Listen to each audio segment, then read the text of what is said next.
одговорноста на Дирекцијата за заштита и спасување. Во овој момент јас не можам да прејудицирам и да кажам која е, затоа што не е единствена институција, ниту прва институција која би требало да одговара.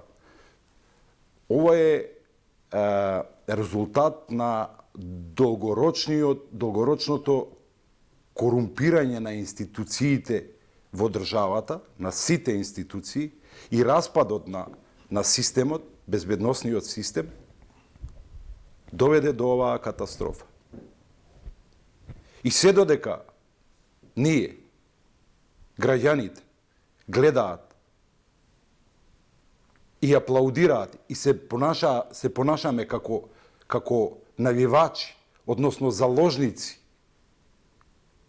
на ваквите политики, корумпирани политики, за жал ќе ни се случуваат вакви работи.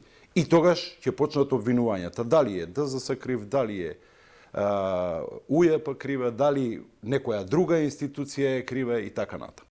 Законската постапка е јасна. Ако не се достави до подрачното, се доставува барање за издавање на ППЗ дозвола за елаборат до подрачната единица во Кочани. Така почнува постапката.